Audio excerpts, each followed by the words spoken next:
అమ్మవారి అనుగ్రహాన్ని పొందిన వాళ్ళు ఏ కారణాలకి పొందారు అని అడిగారు అనుకోండి, ఈ కారణానికి పొందారు అని చెప్పడం కూడా చాలా కష్టం. కాళిదాస మహాకవి ఏ కారణం చేత పొందాడు అని నన్ను అడిగారు అనుకోండి, విశ్వాసంతో పొందాడు అని అలంటే. గొర్రెలు కాసుకునేటటువంటి వాడు ఒక మహారాజు యొక్క కుమార్తెకి పతి అయ్యాడు. అయిన తరువాత మొట్టమొదటి రోజు రాత్రి ఆయన యొక్క నిజస్వరూపం తెలిసిపోయింది. అక్షరం ముక్క రానివాడని చీకటి పడిపోయింది. ఆ రాజకుమార్తె అంది, ఇంతటి నిరక్షర కుచ్చివి, మా తండ్రి బాధపడతాడు నువ్వు అల్లుడు అని తెలిస్తే, నా మీద పగపట్టిన గురువు నిన్ను నాకు భర్తని చేశాడు, బెంగ పెట్టుకోకు. ఈ ఉజ్జయిని నగరంలో రాత్రంతా నగర సంచారం చేసి తెల్లవారే వేళ కాళికాదేవి గుళ్ళోకి వస్తుంది. నువ్వు వెళ్ళి గుళ్ళో కూర్చుని తలుపులేసి కూర్చు. ఆయనకున్నది మొండితనం.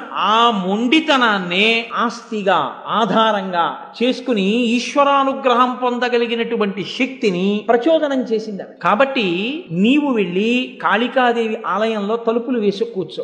తెల్లవారుతుండగా అమ్మవారు వచ్చేస్తుంది. లోపలికి వెళ్ళిపోవాలి. ఇప్పటికీ వారణాసిలో వారాహి ఎలా తిరుగుతుందో అలా తిరుగుతుంది కాళికాదేవి. లోపలికి వెళ్ళడానికి ఆవిడ తలుపులు తెరుస్తుంది. నువ్వు బిడాయించి కూర్చో. ఎవడు రా లోపల తలుపులు తీ అంటుంది. ఆయనకేం రాదు అప్పటికి కాళిదాసు గారికి. 2 మాటలు చెప్తా, ఈ 2 అనుంది. ఏమిటన్నారు? కాళీ విద్య, కాళీ విద్య, ఈ 2 మాటలే. ఆయన అన్నాడు విద్య అనలేకపోయాడు కాళిదాసు. కాళీ విద్య, కాళీ విద్య అన్నాడు. పోనీ అదే అను. ఈ మొండితనం అమ్మవారి దగ్గర చూపించు. వెళ్ళిపోయి కాళికాదేవి గుళ్ళో కూర్చున్నాడు. వచ్చేసింది తల్లి తెల్లవారుతుండగా. తలుపు చప్పుడు చేసింది, తీయలేదు. తోసింది, తీయలేదు. ఎవడరా లోపల ఆ తలుపు తీయదు. అమ్మవారే తలుచుకుంటే తలుపులు తీయలేనంత బలహీనురాలండి కాళికాదేవి కాదు.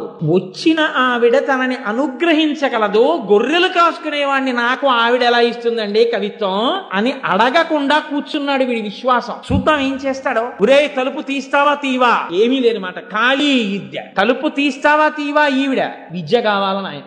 ఆఖరికి ఆవిడ ప్రసన్నురాలి. శహబాష్, ఎంత నమ్మకం రా నా మీద అనుకుంది. ఆ నాలుక తలుపు సందులోంచి బయట పెట్టి ఇప్పుడు తలుపు కొద్దిగా తీసి విద్య ఇస్తే గాని తలుపు తీయడనమాట. విద్య లేనివాడు కాబట్టే తలుపు తీసుకోగలదని తెలుసుకోలేపాడు. విద్యను ఇచ్చిన తల్లి తలుపే తీయలేదా? తలుపు నేను వేసేయగలను ఆవిడ రాకుండా. ఈ మొండితనం విశ్వాసంగా మారిపోయింది అమ్మవారి మీద. ఇప్పుడు నాలుక ఒక్కటే బయటెట్టాడు. ఎడం చేత్తో దాన్ని ఇలా లాగి రాసేసింది బీజాక్షర. తలుపు తీశాడు. మాణిక్య వీణాం ఉపలాలయంతీం మదాలసాం మంజు వగ్విలాసాం మహేంద్ర నీలజ్యుతి కోమలాంగీం మాతంగ కన్యాం మనసా స్మరామి చతుర్భుజే చంద్ర కళావతంసే కుచోన్నతే కుంకుమ రాగశోణే పుండ్రేక్షు పాశాంకుశ పుష్పబాణ హస్తే నమస్తే జగదేకమాతః అంటూ మహానుభావుడు శ్యామలా దండకం చేశారు. మీకు అందరికీ తెలుసా శ్యామలా దండకం? అత్యద్భుతమైనటువంటి దండకం. ఆవిడ ఎక్కడ ఉంటుందో దగ్గర నుంచి చెప్పేశాడండి శ్యామలా దండకం.